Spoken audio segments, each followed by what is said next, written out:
We've all flipped burgers, we've all flipped pancakes, but how many of us have flipped a Shopify store to make that Wi-Fi money?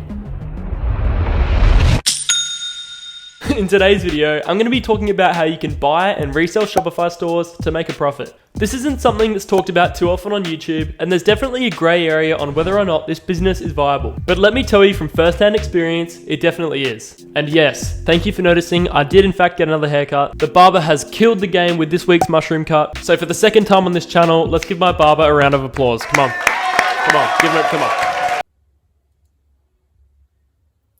What the fuck? Okay, flipping a Shopify store. Is it possible and is it something that you should do?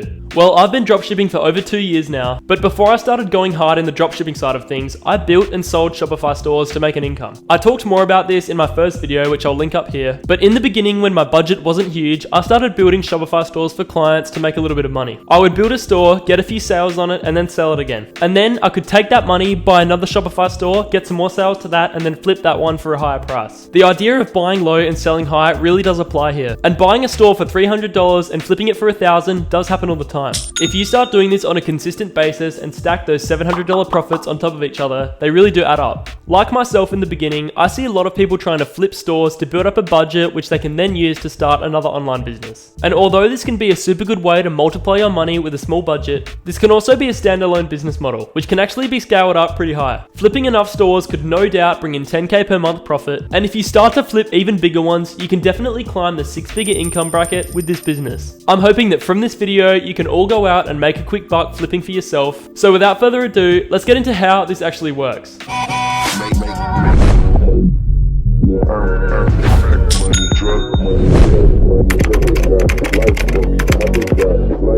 Let's say you have a super small budget, something less than $200. In this case, buying and selling isn't really an option, as the chances of finding a high quality, flippable store for less than $200 is quite unlikely. Instead, what I would do is build your own store. With such a small budget, you're actually better off building your own store and selling a trending product with Instagram influencers. You guys have probably noticed my Pocky here. I actually just got back from a 10-day trip in Japan. Roll it!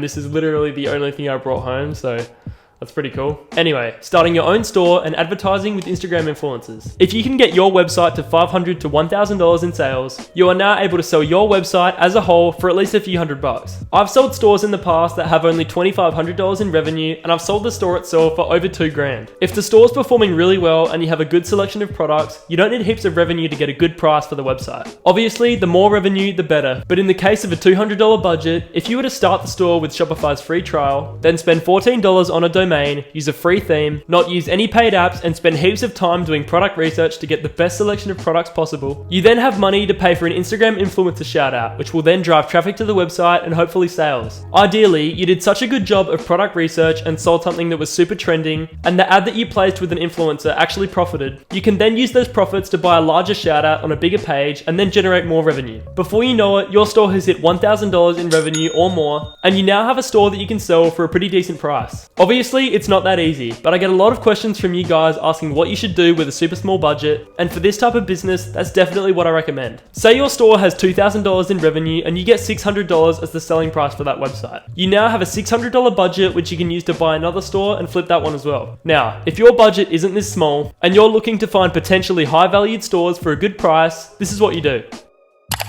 If you have used Shopify before, you're probably familiar with something called the Exchange Marketplace, which is a platform you can use to buy and sell Shopify stores. And while this is a really great platform to sell your store, in my opinion, it's not the best to buy one, especially if you intend to flip it. If you plan on buying low and selling high, you ideally want to buy your store from someone who never intended to sell in the first place. Here's what I mean by that. If you buy a store on the exchange marketplace, you're obviously buying it from someone who really wants to sell it. And that means that the likelihood of this store being super high quality and super flippable is quite low. Because if it was a really good quality store performing really well, the likelihood of them going out their way to try and sell it is quite low. And don't get me wrong, while you can definitely snag a bargain on the exchange, you're better off buying the store from someone who never intended to sell. This is because, number one, you can do a better job at negotiating the price if you're the one who names it initially. For example, when we approach Shopify store owners asking to buy their store, we come in first with our offer. Whereas on the exchange marketplace, they already have their price set. When you name the original price, you have the most control in negotiation. So if a Shopify store owner is currently making $50 a day profit and we offer them a $1,000 paycheck to just give us the store, it's quite enticing.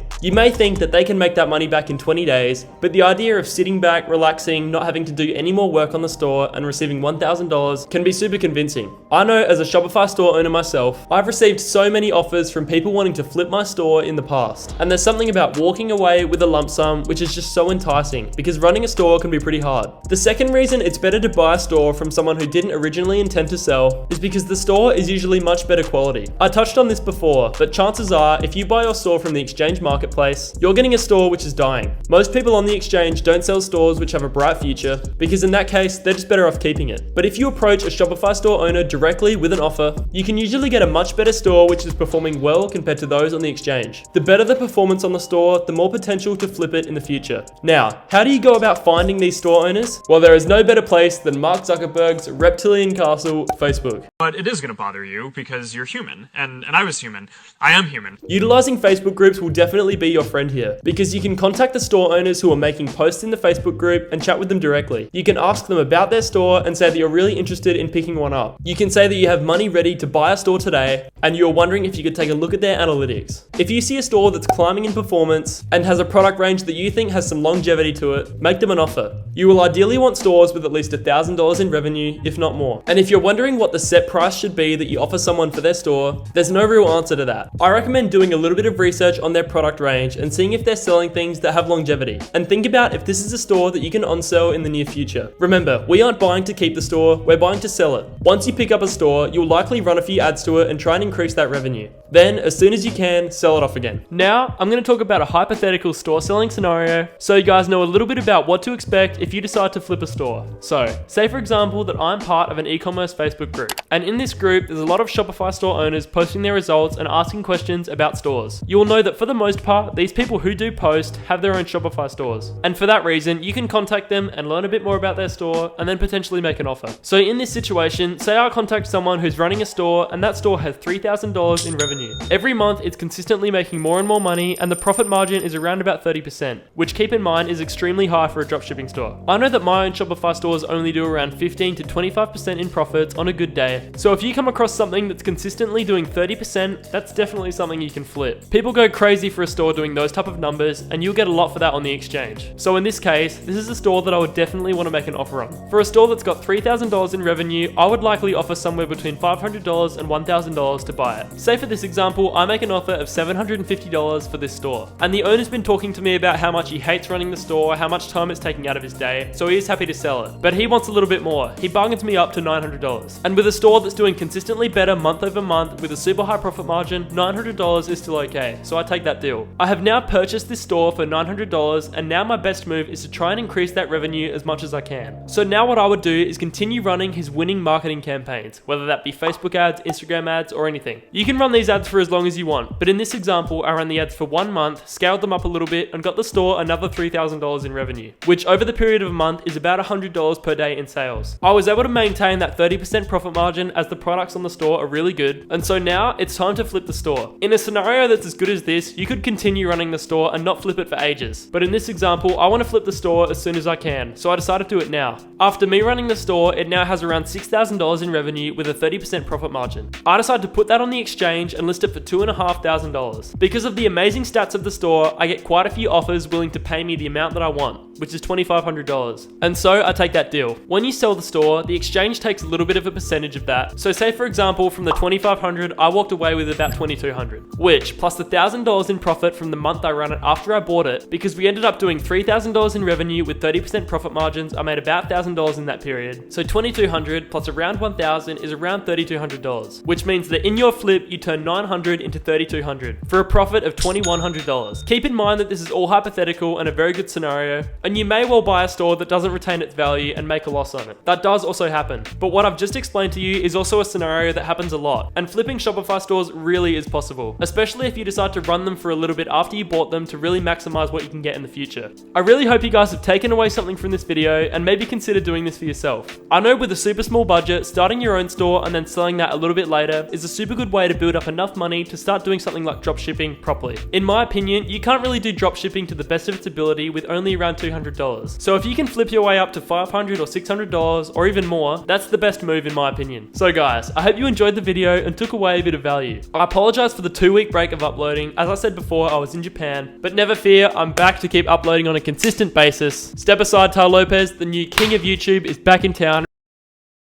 Okay. I'm just kidding guys, but I will be uploading once a week, so make sure you're subscribed down below so you don't miss out on the future videos. That's all from me this week, but I'll see you in the next one. Peace! Hello. God of Fake Gurus here. Congratulations. You made it to the end of the video. Before you go though, Baxter was wondering if you could like the video and subscribe to this channel. Don't forget to turn notifications on. Now, time to go ride in my rented Lamborghini. Bye!